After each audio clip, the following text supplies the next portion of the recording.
आज के दिन इतने बजे मैंने कपड़े उतार कर हाथ में पिच्छी पकड़ ली।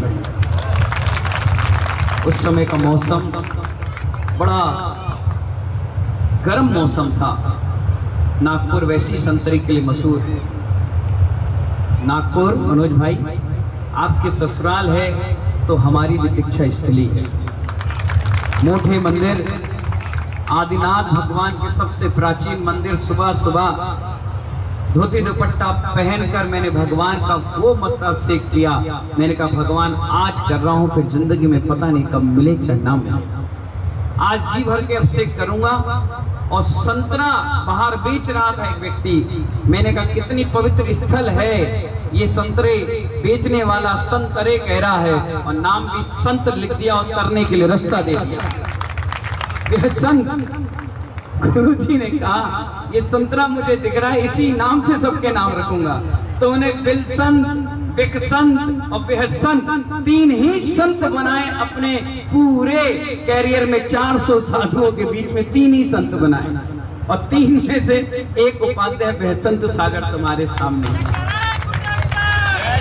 मैंने उनसे कहा बड़ा विचित्र सा नाम है। बोले विचित्र नहीं है, वी का मतलब विशेष है और हाँ का मतलब तुम हंसते रहते हो और संत मैंने तुम्हें बना दिया, इसलिए तुम्हारा नाम बेहसंत सागर है।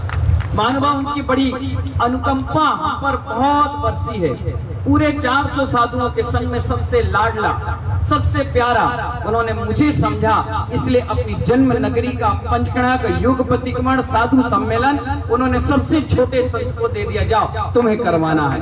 और एक दिन भी मीटिंग नहीं, कोई व्यवस्था नहीं, और उन्होंने पूरा बागडोर सौंपी। आज उनकी उपकार दिवस के रूप में हम एक कार्यक्रम मना रहे हैं। जैसे उन्होंने मुझे पिच्छी दी, मैंने सोचा मुझे मोक्ष का जहाज मिल गया। अब ये जहाज तो बस अपनी सामायिक प्रतिक्रमण और स्वाध्याय के फ्लू से भरूंगा और धीरे धीरे उड़ान भरूंगा। जैसे गुरुजी ने इतनी ऊंचाइयों को प्राप्त किया है, एक दिन उनके पदरच लगाकर मैं भी ऊंचाइयों को प्राप्त करूंगा। सोचता था, विचार बनाता था। 16 साल की छोटी सी उम्र, पांड्या जी 16 साल की उम्र क्या होती है, क्या समझने की सीख होगी, क्या बोलने की सीख होगी। जिस दिन मैं पहली बार भिलाई में माइक पकड़ा, मेरा पूरा शरीर पसीना पसीना हो गया। और जब वहां से उतरकर मंच पे आया तो 3 घंटे मैंने दरवाजे बंद रखे। घबराहट होने लगी कि आज मैंने पहली बार मंगलाचरण किया है। एक हमारे ग्रस्त अवस्था के रिश्तेदार आए, उन्होंने मुझे गला लगा लिया और कहने का, बोले बच्चा तूने बहुत बढ़िया काम किया, कितना बढ़िया मंगलाचरण किया। वो हिम्मत आज मुझे आ गई, इसलिए मैं माइक में बेधड़क होकर बोलना सीख गया। मेरी बुआ ग्रस्त की थी, मैंने उनसे कहा कि बुआ मुझे बैराग आ गया, मैं दीक्षा लेने जाता हूँ। तो मेरी बुआ ने मुझसे कहा जा बेटा मैं तेरे साथ। इतनी हिम्मत उन्होंने दे दी, मेरे कदम आगे बढ़ गए। मैंने कभी माँ बाप से पूछा नहीं कि मैं दीक्षा लेने जा रहा हूँ। मैंने कभी परिवार से मीटिंग नहीं की मैं दीक्षा लेने जा रहा हूँ। मैंने किसी व्यक्ति से नहीं कहा मैं दीक्षा लेने जा रहा हूँ। मैं जिससे जो मुझसे आकर पूछता था क्या तुम दीक्षा लेने जा रहे हो, मैंने कहा हाँ, वो मुझे नेगेटिव बात ही बताता था। वो कहता था मालूम है सम्य शिखर में साधुओं के पास हालत देखो, सोनागिर में देखो, कोई पानी देने वाला नहीं, कोई व्यवस्था बनाने वाला नहीं, ऐसी दयनीय स्थिति हो जाती है। मैंने कहा कोई बात नहीं, मेरा नसीब होगा तो मिलेगा और नहीं होगा तो नहीं मिलेगा। मैंने प्रण संकल्प ले लिया है, अब तो मुझे मुनि बनना है। बोले तू मंदिर नहीं जाता है, मैंने तो क्या हो गया। बोले आहार नहीं देता है, मैंने कहा तो क्या हो गया। बोले तुझे एक पन्ना भी जिनवाणी का नहीं आता है, कोई बात नहीं, नहीं आता है इसलिए सीख लूंगा। अगर आता तो तुम्हारी तरह बैठा होता, नहीं जानता हूं सब सीखूंगा। अगर आता होता तो उलझ जाता ज्ञान अर्जन में और भटक जाता। महानुभाव गुरुजी का बड़ा आशीर्वाद रहा। सोचो 125 साल क्या होता है, सोचिए 125 साल क्या होता है। जब से वहां समाज एकत्रित हुई, 100-150 घर की समाज, और 125 साल में वहां आज तक कोई जैन मुनि नहीं पहुंचा। सोचिए प्रमोद जी, एक व्यक्ति नहीं पहुंचा, जगदीश प्रसाद जी एक सिंगल पर्सन नहीं पहुंचा जिसने धर्म के 2 बीच बोले हों। बिहट सागर जी महाराज अचानक आए, 70 किलोमीटर की दूरी थी यहाँ से, मथुरा के आगे समझ जाओ। मेरे भाव बने कि मैं भी जाऊं।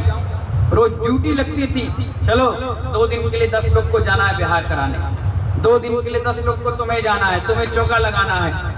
मैं बैठे बैठे मैच देखता रहता था, मैं पूछता था अब महाराज जी कहाँ पहुंच गए, अब महाराज जी कहाँ पहुंच गए। लोग मुझसे कहते तुझे जाना तो है नहीं, पूछता रहता है, एक आध दिन मेहनत कर जा।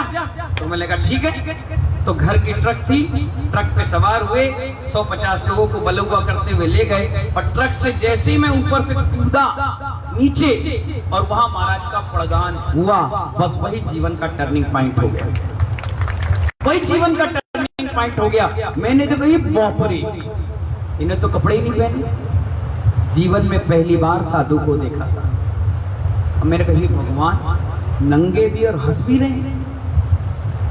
मैंने कही बाप रे, इन्हें तो बिल्कुल भी शर्म नहीं है, हम तो चट्टी में घूमते हैं, तो बिल्कुल ही नंगे। जीवन की हकीकत बता रहा हूँ कैसे बैराग हुआ। महाराज पड़क के अंदर गए, उतने में एक तेलक जी और एक चुल्लक जी पड़क कर चले गए। मैंने कहा इनको थोड़ी शर्म है, इनने पहन रखी। फिर जैसे मैं अंदर गया, 4-5 जो रिश्तेदार परिवार के थे, उन्हें कहा दूर। मैंने कहा दूर तो हूँ, छूना नहीं। मैंने बिल्कुल नहीं छूंगा। और सब लोग अंदर चले गए। जब गए तो महाराज ने दूध पिया। मैंने कहा अरे वाह, नंगे होने का फायदा बहुत है, बिल्कुल भी मेहनत नहीं है, बिल्कुल भी दिमाग नहीं लगाना। ऐसे हाथ किए, उनने मलाईदार दूध केसर डाल के लो, वाह। फिर आगे पूड़ी, छोले, सब्जी। मैंने यहाँ एक सब्जी नसीब नहीं हो रही है, 4-4। मतलब वाह, मजा आ गया है। तो भैया अब तो अपन महाराज बनेंगे, काम करना नहीं और दुनिया के लोग पैर पड़ेंगे, रोज रगड़ेंगे, दिन भर मालिश हो गया, मजा आ गया। ये तो बढ़िया ठाट बाट है। जीवन की हकीकत बता रहा हूँ, ध्यान से सुनिए। अब जैसे ही रोटी सब्जी महाराज की हो गई तो 3 लोग जूस लेके खड़े हो गए, एक जग भर के। मेरे का अनार का, मौसम्बी का, संतरे का।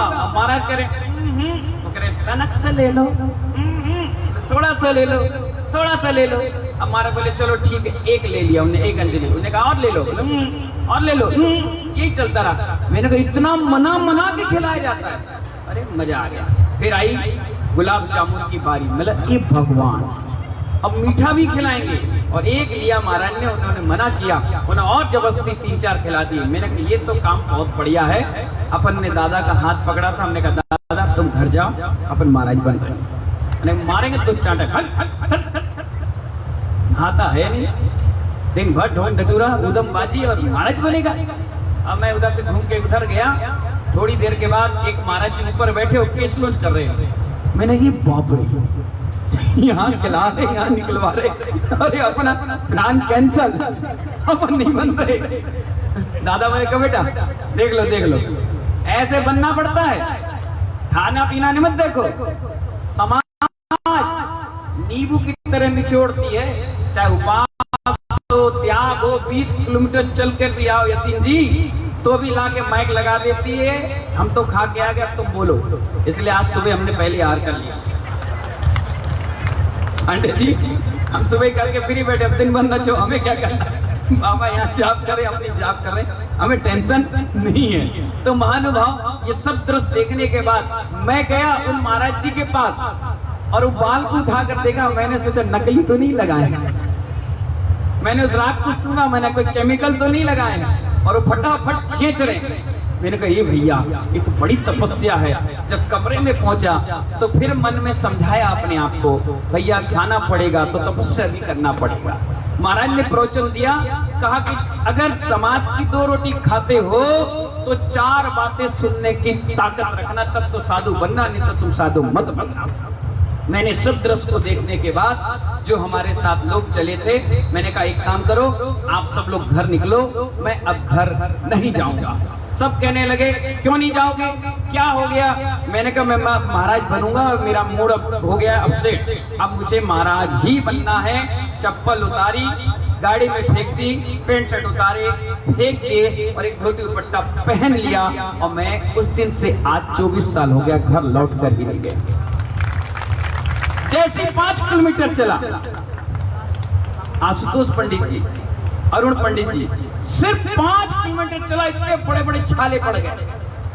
और जैसे शाम के पहुंचा और महाराज के पैर दबाने लग गया। महाराज बोले जाओ भोजन कर लो। मैंने कहा कर लेंगे कर लेंगे। और महाराज की सेवा करता रहा। महाराज ने कहा क्या हो गया? मैंने कहा पैर में छाले हो गए। बोले पहले दिन ही? मैंने कहा हाँ। बोले भोजन करके आ जाओ। और किस्मत ऐसी बदनसीबी सी थी, जब पहुंचा तो भोजन खत्म। मैंने कहा मरे। पहले दिन ही स्टॉक खत्म हो गया। और मैंने तो संकल्प ले लिया कि रात में नहीं खाऊंगा। मैंने संकल्प ले लिया आलू प्याज नहीं खाऊंगा, बाहर से किसी का हाथ के बना हुआ चीज नहीं खाऊंगा। अब यहाँ कुछ मिला नहीं। और हलवाई हमारा परिचय का निकला। बोले मेरे पास कुछ है ले रहा हूँ। मैं लाओ तो। मैंने अपने लिए बचा रखा था, आधा मुझे दिया और आधा उसने खाया। मैंने पेट भर के आया। जब मेरी चाल देखी महाराज ने तो पूछा क्या हो गया? मैंने कहा छाले हो गए हैं। उन्होंने 2 पंक्ति बोली। उस दिन के बाद जिंदगी में कभी छाले नहीं पड़े। उन्होंने कहा जिनके होठों पे हंसी पैरों में छाले होंगे, जिनके होठों पर हंसी पैरों पे छाले होंगे, वही तो दिगंबर के चाहने वाले होंगे। बस उस दिन का दिन है। आज 24 साल हो गए, दोबारा कभी पैर में छाले नहीं पड़े। मानवा उनका आशीर्वाद आचार्य विहरसागर जी महाराज का इतना रहा, इतना रहा, इतना रहा। 17 साल में उनकी छांव में रहा। 17 साल। और जिस दिन में संघ बना करके उन्होंने मुझे भेजा गुरु जी की आज्ञा लेकर के, तो बोला कि बेटा जितनी प्रभावना 17 साल में तुम मेरे पास रह करके करे हो, उससे 17 गुनी और करके आना। जब विराग उदय का इतना बड़ा महोत्सव देखा तो वो मुझसे इतने गदगद खुश हुए। बोले जिस व्यक्ति को मैंने अपने साथ निकाला, आज मुझे आचार्य पद मिल रहा है और उसे भी उपाध्याय पद मिल रहा है। मेरी माँ हमेशा उनसे कहती थी कि विहरसागर जी महाराज हमने आपको अपने बच्चा सौंप दिया है, आप गुरु गुड़ बने और चेला शक्कर हो जाए। तो जब जब मेरी माँ हर दीक्षा जयंती जन्म दिवस पर आती थी तो महाराज हमारी माँ से कहते थे, ए मीना देवी ये गुड़ और हम शक्कर नहीं, ये तो चाशनी बन गया है। हाल फैल जाता है, हाल आगे बढ़ जाता है। हम इतना सोचते हैं और हमारी प्रभावना इतना बढ़ा देता है। बड़े गुरु जी आचार्य विराग सागर जी महाराज, जब तक मैं उनको सुला ना दूं, जब तक मैं कमरे से बाहर नहीं आता था। इतनी सेवा उनकी गाजियाबाद में की। उस सेवा का ऐसा आशीर्वाद मिला महानुभाव, ऐसा आशीर्वाद मिला कि उनके आशीर्वाद से 45 पंचरथ मैंने सानंद संपन्न करा दिया। 63 मंदिरों का जीर्णोद्धार करा लिया। अनेक स्कूल कॉलेज हॉस्पिटल संत भवन ना जाने कितने सारे कार उनके मिल गए। आगरा में भी पैर रखा तो 2 प्रोजेक्ट लॉन्च हो गए। एक बगदा जैन मंदिर का, दूसरा सर्वतोभद्र जिनालय का।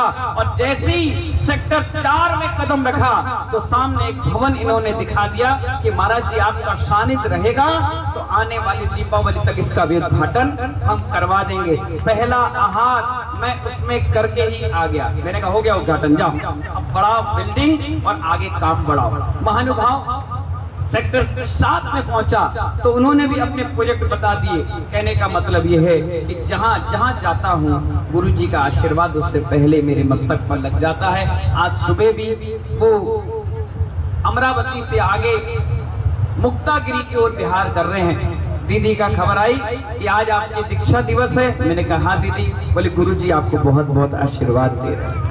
कितना बड़ा आशीर्वाद। सुबह सुबह 6 बजे मौन खुलते ही मिला। ये गुरु और शिष्य की एक अंदर से इंटरनल पावर है।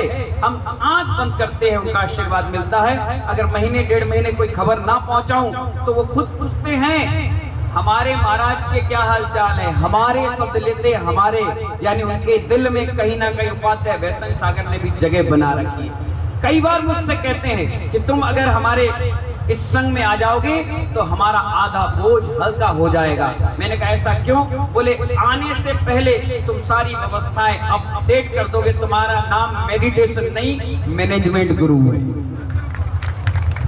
क्या कह रहे हैं? इतनी बड़ी आशीर्वाद उनका मिलता है। महानुभाव मैं तो आप सभी से कहता हूं, आप दान कर पाओ या ना कर पाओ, समय दे पाओ या ना दे पाओ, कुछ काम कर पाओ या ना कर पाओ, कसायों को कभी अपनी आत्मा पे असर आने मत दिया करो। ये कोई पैसे से नहीं होता। आप बैठे रहिए और सोचिए कि मैं कसाय नहीं करूंगा। कोई पैसा लगा क्या? अनिल जी, रईस जी, कोई पैसा लगा? मुझे गुस्सा नहीं आना चाहिए। कोई पैसा लगा कल्लू भैया? नहीं लगा ना। संतोष जी, मेरे अंदर मान नहीं आना चाहिए। कोई पैसा लगा? नहीं लगा। मुझे लोभ नहीं करना चाहिए। कोई दिक्कत हुई क्या? कुछ नहीं, ना तो कहीं लेना ना देना ना कमाना ना शारीरिक, कोई एक मानसिकता बन गई कि मैं कसाई विजयी हूँ। यही तो दीक्षा का सबसे बड़ा अवसर है, यही सबसे बड़ी गिफ्ट है महानुभाव। और दूसरी बात, गुरु जी का इतना उपकार है, इतना उपकार है कि जिंदगी भर हम उनके उपकारों से तले दबे रहेंगे। ये पिच्छी महानुभाव गुरु जी हर किसी को नहीं देखते।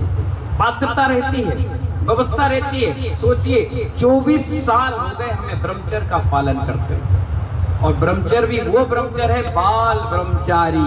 थाली रखी रही और ठुकरा कर आ गए। कितनी बड़ी बात है, भूख थी प्यास थी लेकिन थाली ठुकरा दी। कितना बड़ा ब्रह्मचर्य, उनका आशीर्वाद इस मस्तक पर लगा कि 24 साल तक अखंड ब्रह्मचर्य व्रत। किसी से कह दो कि अष्टमी और 14 को ले लो, तुम्हारे 2 बच्चे 4 बच्चे हो गए, तुम्हारे 50 और 60 साल की उम्र हो गई, वो घबराता है ब्रह्मचर्य के नाम से। और यहाँ देखिए दिगंबर साधु बन गए। 24 साल हो गए महानुभाव घर पर गए और आदि व्याधि सब को छोड़ करके। ये बहुत बड़ी तपस्या है, सिर्फ उनके आशीर्वाद से, उन्हीं के आशीर्वाद से। मन में, वचन में और काय में उनका संस्मरण 24 घंटे उनको याद करते रहते हैं। अगर मैं हल्का सा भी कह दूं कि गुरुजी ये काम होना है, उनका तुरंत आशीर्वाद आता है। तुरंत सोचते नहीं है कि वैष्णव सागर क्या। एक व्यक्ति ने कहा कि महाराज जी, वैष्णव सागर जी महाराज ने खूब धूम मचा रखी है। तो क्या कह रहे हैं, चेला किसका?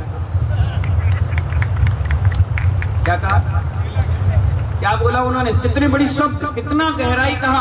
कहने लगे चेला किसका है? तो सब बोले आपका है। बोले तभी तो हमने उस क्षेत्र पे भेजा है, जाओ प्रभाना करो, आनंद के साथ रहो। और उन्हें मालूम है, देखिए इतने सुंदर दीक्षा लेते ही उन्होंने मेरे पास छोड़ दिया।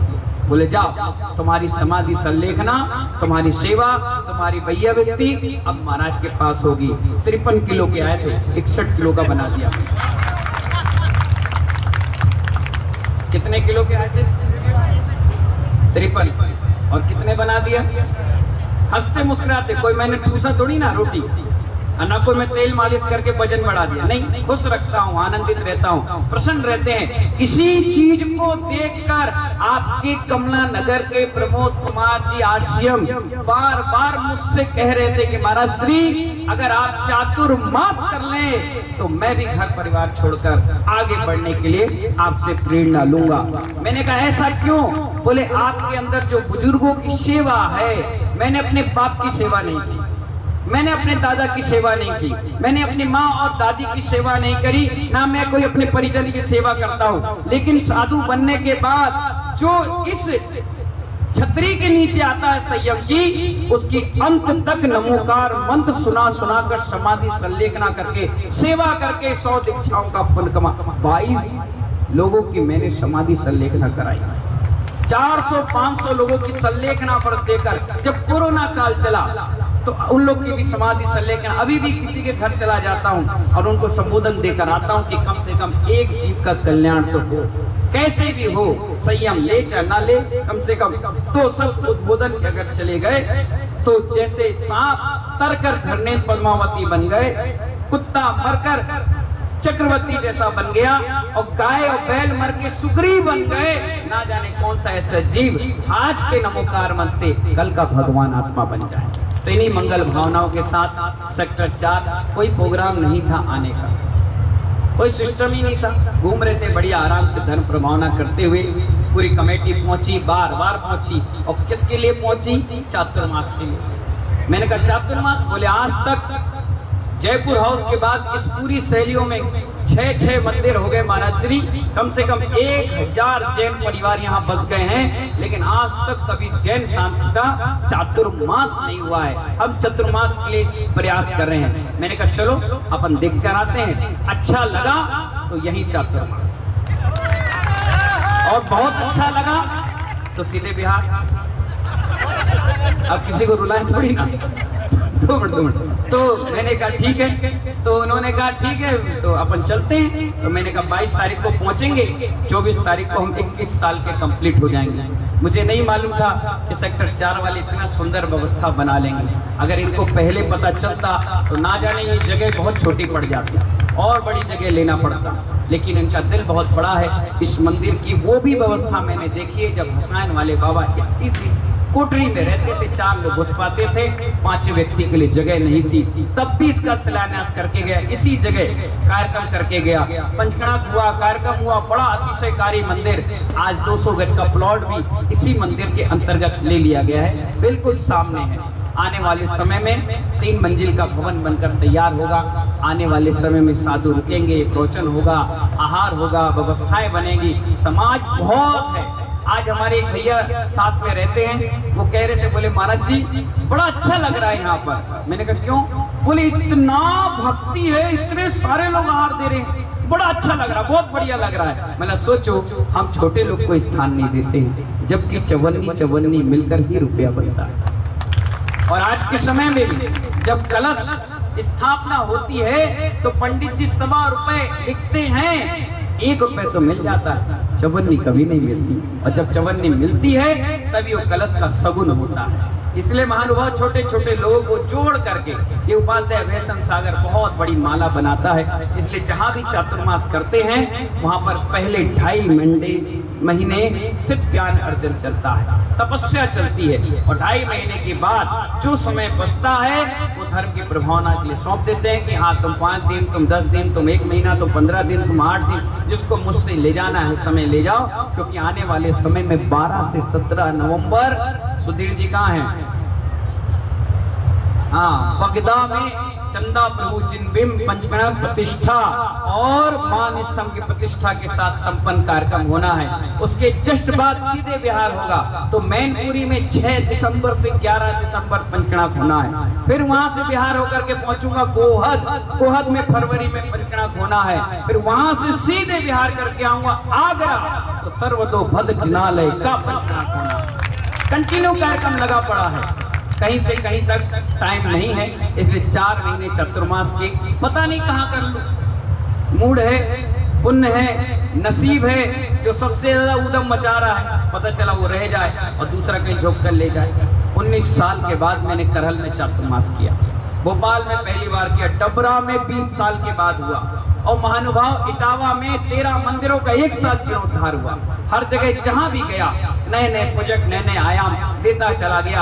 आज हमारे बीच में सत्येंद्र मास्टर साहब है। मैं कभी प्रोजेक्ट मांगता नहीं हूँ, एक खासियत है मेरी जगदीश जी, मैं मांगता नहीं, लोग ला करके मुझे दे जाते हैं, क्योंकि मैं बहुत ईमानदार हूँ अपने धर्म और अपने संयम के प्रति। ना मैं बटोरा बटोरी के चक्कर में रहता हूँ, ना बांध के ले जाने के। समाज है, एक दूसरे का सहयोगी बनाता हूँ, एक दूसरे को जोड़ता हूँ। आज गिरोह समाज के लोग यहाँ आए हुए हैं, बहुत छोटी सी समाज, 50 घर की, 60 घर की समाज, और अच्छी व्यवस्थित समाज थी, लेकिन इनके ऊपर गुरु का हाथ नहीं था। मैं जाकर लॉकडाउन में हाथ रख दिया, आज 3 साल में उनके नसीब चेंज हो गए। मैं बोलता हूँ गिरोह का नसीब बदलने वाला है, और वाकई में ऐसा नसीब बदला कि बच्चा बच्चा जैन संत का दीवाना बन गया। इनके साथ पंडित जी भी आए हुए हैं, यहाँ बैठे होंगे इधर, वो देखिए बैठे पंडित जी। जब भी कभी कोई कार्यक्रम होता है वहाँ की समाज आती है, पहले सिर पर चढ़ाती है, फिर कार्यक्रम करती है। इतना विशाल मान स्तंभ बना, बीच चौराहे पर कीर्ति स्तंभ बन गया। छोटी सी समाज। अभी मोदी जी आए, यतीन जी का हाथ पकड़ के चल रहे थे। योगी जी आए, यतीन जी के साथ बिल्कुल बैठकर खाना पीना खा रहे थे। इतना वर्चस्व हुआ जैन समाज का बड़ा। अभी मैं 6 जुलाई को पहुंच रहा हूं पंचकणाक के लिए, बहुत शानदार पंचकणाक होगा। सारी समाज उसमें सहयोगी बनना चाहिए। छोटी समाज है, मेहनत करो, मजबूती से उनको खड़ो करो। हमारे सत्येंद्र जी मेरे पास आए, कहने लगे महाराज श्री कुछ ऐसा काम कर जाना आप चातुर्मास में। मैंने कहा पहले फाइनल तो हो जान दो। बोले मैं आप फाइनल कर लेना, लेकिन एक काम जरूर कर लेना। बोले क्या? इधर ला मत पढ़ो, हमारी चिट्ठी देखिए, 24 तारीख है, संयम पे संयम आ रहा है। तो महानुभाव हमारे सत्येंद्र जी बोले महाराज श्री मेरे पास 100 लोगों की लिस्ट है, और 100 के 100 लोग ये कह रहे हैं कि एक जैन स्कूल बनना चाहिए, आगरा में एक जैन स्कूल बनना चाहिए। मैंने कहा सुनो, जिस दिन मैं दीक्षा लिया था उस दिन यही सोच रहा था कि मैं 9वीं पास हूँ, सिर्फ 9th पास हूँ, 10th का एग्जाम देकर आ चुका हूँ। मुझे नहीं मालूम कि मैं पास हूँ कि फेल, लेकिन मेरी इच्छा होती है। जब मेरी दीक्षा ब्रह्मचर्य व्रत लिया तो शुक्ल पंचमी के दिन लिया, मैंने ड्रेस चेंज की तो शुद्ध पंचमी के दिन हुई, और जब मेरी दीक्षा हुई तो शुद्ध पंचमी के दिन आज के दिन हुई। इसलिए माँ सरस्वती हमेशा बैठी होती है। इसलिए मैं बच्चों को पढ़ाने लिखाने के लिए प्रेरणा देता हूँ। उन्होंने कहा महाराज मेरे पास 1 लाख रुपए के डोनेटर 100 लोग तैयार हैं, आप बस आशीर्वाद देना। कल तो 60-65 की लिस्ट भी तैयार कर ली, और कह रहे हैं कि जब चातुर्मास की स्थापना हो तो एक स्कूल की भी स्थापना आप प्रारंभ कर देना, जिससे उस स्कूल में महानुभाव घुसते ही वहां का चौकीदार और वहां के लेबर एम्प्लॉय भी हाथ जोड़कर आपसे कहे जय श्री। अंदर घुसते ही नमोकार मंत्र बोले, और जब प्रेयर हो तो मैत्री भाव जगत में मेरा सब जीवों से मित्र रहे। ऐसे स्कूल बनकर के तैयार हो। मैंने कहा अगर आगरा में 16 जून को चातुर्मास मैंने फाइनल कर दिया तो दीपावली तक तुम्हारे स्कूल का शिलान्यास भी करवा जाऊंगा। चिंता की कोई बात नहीं है। सत्येंद्र जी खुद मास्टर है, सुशील जी खुद मास्टर है, मुकेश जी खुद मास्टर है, कितने आलोक जी हमारे खुद मास्टर हैं, कितने सारे ऐसे जैन मास्टर हैं जो रिटायरमेंट के बाद भी 5 साल की नौकरी उस स्कूल में करके बच्चों को अच्छी शिक्षा दे सकते हैं। हमारी समाज एजुकेशन और हेल्थ में बहुत पीछे है। 2 मिनट रुक जाओ। मेरी सोच यही है कि पढ़ो और पढ़ाओ, क्योंकि उपाध्याय का लक्ष्य राजू बोधा जी सिर्फ पढ़ो और पढ़ाओ, और ये नहीं कि समाज को और बच्चों को पढ़ाओ, इन निर्गत साधुओं को भी पढ़ाओ। संघ में यही व्यवस्था उपाध्याय की होती है। और मैंने कहा आप चिंता मत करिए, 8th तक का स्कूल योगेंद्र उपाध्याय अपनी शिक्षा मंत्री यहीं के हैं, और उनसे बोलकर आपके स्कूल की परमिशन व्यवस्था उपाध्याय वैष्णव सागर बना देंगे। आप तो लक्ष्य बनाकर मजबूती के साथ खड़े रहो। 100 के 300 कैसे बनाना है, ये ट्रिक मेरे पास है, ये ट्रिक हमारे पास है। और आपकी पूरी व्यवस्था बहुत सुंदर स्कूल। कलश में पैसे देने से अच्छा है महानुभाव, मंदिर पर मूर्तियां विराजमान करने से अच्छा है महानुभाव, जीवंत मूर्तियां खड़े करो जो आने वाली समाज को बचा कर रखे।